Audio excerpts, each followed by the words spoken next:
রাধে রাধে।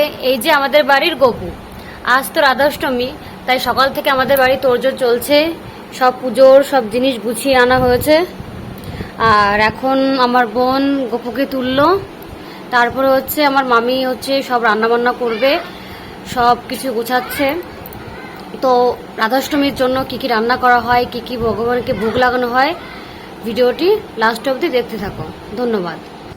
আমাদের বাড়িতে এখনও পুজো হয়নি, প্রসাদ খেতে চলে গেছি পাশের একটা মামির বাড়িতে।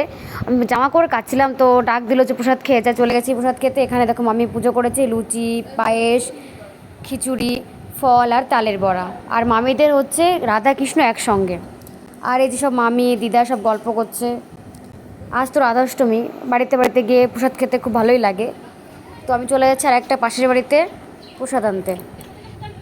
এই যে মামিদের মন্দির, মামি এখন আমাকে প্রসাদ দিচ্ছে। এরকম পাড়া দিয়ে ঘুরে ঘুরে প্রসাদ খেতে কার ভালো লাগে অবশ্যই কমেন্টে জানিও। আমাদের বাড়িতে এখনও হয়নি, তাই পাড়া দিয়ে প্রসাদ খেয়ে বেড়াচ্ছি। তো হয়ে গেছে আমাদের বাড়ির পুজো। এই যে আমাদের গপু সোনা আজকে রাধার বেশি সেজেছে। আর এখানে সব ভোগ লাগিয়েছে মামি। এখানে হচ্ছে পায়েস আছে, ওখানে মিষ্টি, 5 পদের মিষ্টি আছে, ফল, আর এটা হচ্ছে গাঠি কচু বা মুখী কচু বা আরবির ভোগ দিয়েছে মামি। এখানে ফল আছে, খিচুড়ি আছে, বেগুন ভাজা আছে, আর ওখানে গোপুর জন্য পায়েস রেখেছে। আর এই যে আমাদের হরিচাঁদ গুরুচাঁদের হচ্ছে মন্দির। বসে পড়েছি প্রসাদ নিয়ে, খিচুড়ির পায়েস একসাথে খাচ্ছি।